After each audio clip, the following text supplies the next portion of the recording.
Ticket rates ఎందుకు పెంచాలి అని చాలామంది అడుగుతూ ఉంటారు. ఒక నిమిషం. Thank you.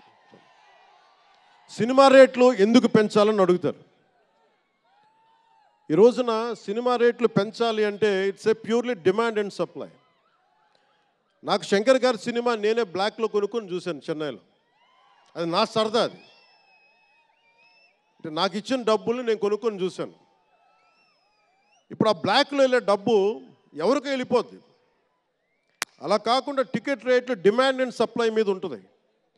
అలాంటి డబ్బులు పెరిగితే మీరు ఇష్టపడి మీ హీరోకో ఏదో ఇష్టమైన సినిమాకో మొదటి రోజే చూడాలనుకుంటారు. That's a demand. అందుకని ఎందుకు ఇంతంటే బడ్జెట్స్ పెరిగిపోయినాయి. తెలుగు సినిమా మొత్తం ప్రపంచపరంగా వెళ్తూ ఉన్నాయి. దీనికి డబ్బులు కావాలి అంటే పెట్టుబడులు కావాలి. మార్కెట్స్ పెరిగినాయి. అలాగే పెరిగిన ప్రతి రూపాయికి 18% జిఎస్టీ కడతాం. ప్రభుత్వానికి ట్యాక్స్ వస్తుంది. పెరిగిన ప్రతి రేటుకి ట్యాక్స్ వస్తుంది. ఇదేదో ఉట్టినా ఇవ్వట్లేదు ప్రభుత్వం. ప్రతి ఒక్కరికి ఏముంటుందంటే దీని ఒక ఫాల్స్ నెరేటివ్ ఉంది బయట. నా సినిమాకి టికెట్ రేట్లు పెంచకపోగా తగ్గించేశారు. భీమ్లా నాయక్కి ఇప్పుడు చాలామంది హీరోస్ అందరూ కూడా వాళ్ళెవరూ కూటమికి మద్దతు చెప్పలేదు. కానీ మేము ఎక్కడ వివక్ష చూపించాల. అందరూ బాగుండాలని కోరుకుంటాం. ఎందుకంటే చిత్ర పరిశ్రమకి మొన్న దిల్ రాజు గారు కూడా చెప్పారు, చిత్ర పరిశ్రమకి రాజకీయ రంగు పులమటానికి మాకు ఇష్టం లేదు.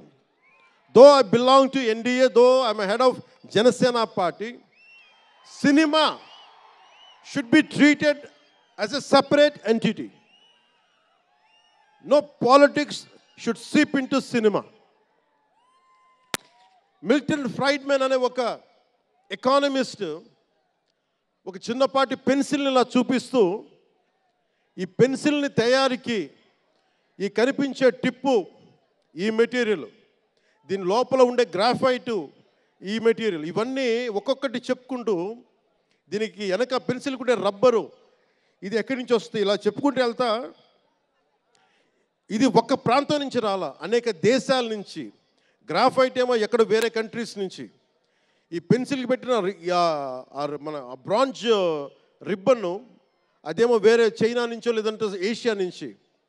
ఈ చేసిన వాళ్ళందరూ ఒక మతం కాదు, ఒక కులం కాదు, ఒక దేశం కాదు. ఒక చిన్నపాటి పెన్సిల్కే ఒక రకరకాల వ్యక్తులు, రకరకాల దేశాలు కలిసి రావాలి. అలాంటిది ఇంత సినిమాకి శంకర్ గారు తమిళియన్, మనకి దిల్ రాజు గారు ఫ్రమ్ తెలంగాణ. ఇక్కడ ఒక్కొక్కరిని అడగండి, ఒక్కొక్కరు ఒక్కొక్క రాష్ట్రం నుంచి వస్తారు. బట్ అందరూ కలిసి సినిమాని తీస్తారు, మీకు ఆహ్లాదం కలిగజేస్తారు.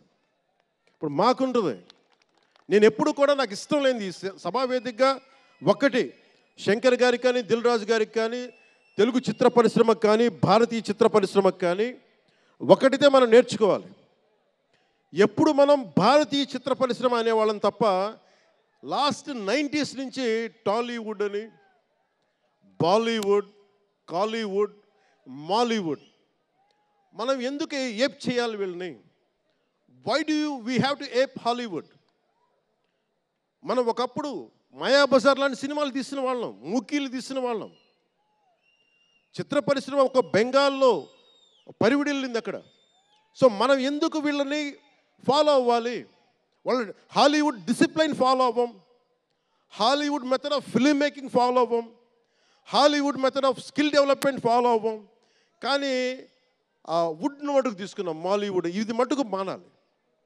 ఎందుకంటే మనకు ఒక కాళిదాసు ఉన్నాడు, మహా కవులు, కళాకారులు గొప్ప గొప్ప కావ్యాలు రాశారు. సో మన జాతి తాలూకు ప్రాముఖ్యతని సినిమాలే చెప్పగలగాలి. అందుకని హాలీవుడ్ని అనుకరించడం మానేయాలి. మనదైన సత్తా, మనదైన కథ, మనదైన బలం మనం చూపించాలి విశ్వానికి. అది చూపించకపోతే ఏమవుతుందంటే ఎక్కడ కూర్చొని ఈరోజు ఇప్పుడు కాపీ చేద్దామంటే కుదరదు. You have to come with original stories. సహజమైన కథలతో పట్టుకురావాలి. ఆ విధంగా ఉండాలి అంటే ముందు చిత్ర పరిశ్రమలో కూడా చాలా డిసిప్లిన్ రావాలి. సినిమాలు తీసేవాళ్ళు మాట్లాడాలి చిత్ర పరిశ్రమ గురించి. సినిమాలు తీయని వాళ్ళు మాట్లాడకూడదు. సినిమాలు తీయకుండా రాజకీయాలు చేసేవాళ్ళు మాకు నచ్చం. అది ఎన్డీఏ తరపు నుంచి నేను చెప్తా ఉన్నాను. తెలుగు చిత్ర పరిశ్రమ గురించి మాట్లాడాలి అంటే సినిమాలు తీసి దానికి సాధక బాధలు అర్థం చేసుకున్న వాళ్ళే మాట్లాడాలి. మన తెలుగుదేశం, జనసేన, భారతీయ జనతా పార్టీ, ఎన్డీఏ ప్రభుత్వం వారితోనే మాట్లాడతాం, వారితోనే గుర్తిస్తాం. అలాగే చాలాసార్లు సినిమా టికెట్ల కోసం హీరోలకి పనేంటి, హీరోలు ఎందుకు రావాలి, అది మాకు ఇష్టం లేదు. మహా అయితే నిర్మాతలు రండి, ఒక ట్రేడ్ బాడీ రండి, మీ యూనియన్ రండి, మేము అది ఇచ్చేస్తాం. అంతేగాని హీరోలు వచ్చి మాకు నమస్కారాలు పెట్టాలి,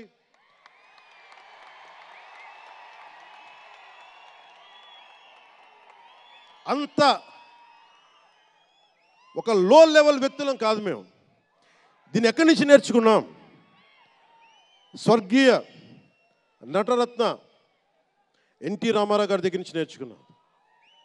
మహానటుడు, ఆయనని ఎంతమంది విమర్శించినా, కోటా శ్రీనివాసరావు గారు విమర్శించినా, ఆయన ఎప్పుడన్నా యాక్ట్ చేస్తే ఆయనతో పాటు ఏం బ్రదర్ బాగున్నారని చెప్పి చాలా గుండెలు నిండుగా పలికే వ్యక్తి మహానుభావుడు ఎన్టీ రామారావు గారు.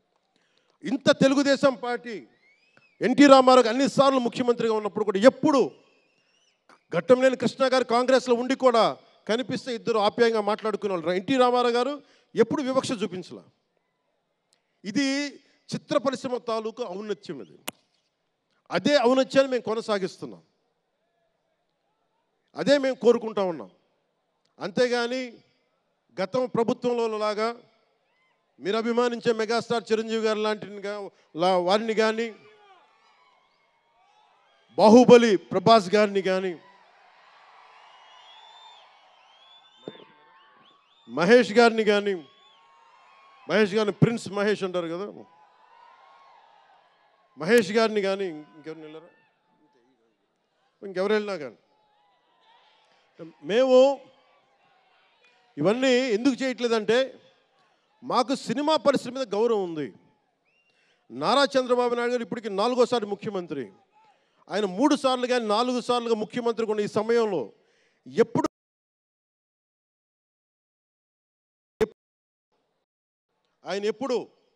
ఆయన తెలుగు చిత్ర పరిశ్రమను ఇబ్బంది పెట్టలేదు. ఇక్కడున్న చిత్ర పరిశ్రమ కోసం, సినిమాల కోసం పరితపించే కథల కోసం మనం వెనకాడతాం. మన కథలు కావాలి.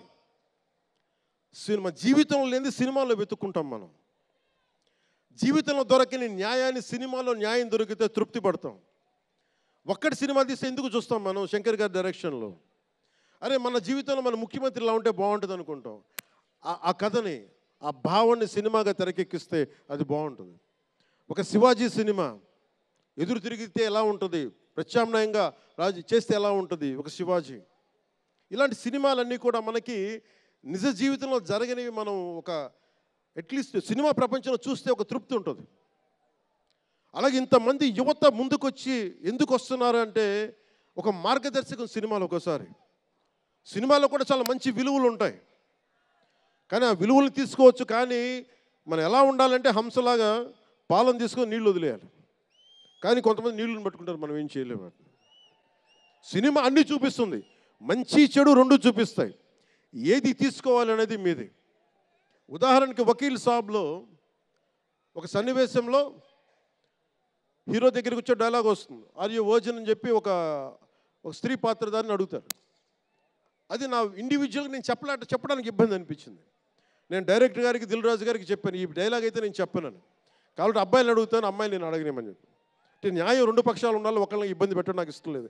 ఇది సెన్సిబిలిటీస్ కూడా ఫిలిం టెక్నీషియన్స్ కానీ, డైరెక్టర్స్ కానీ, యాక్టర్స్ కానీ, ఎందుకంటే హీరోలు చాలా పెద్ద ప్రభావం, మీరు దర్శకులు చాలా పెద్ద ప్రభావం, నిర్మాతలు చాలా పెద్ద ప్రభావం చూపిస్తారు. మీరు కేవలం డబ్బులు సంపాదించడమే కాదు, మీరు కొన్ని విలువలు చెప్తారు.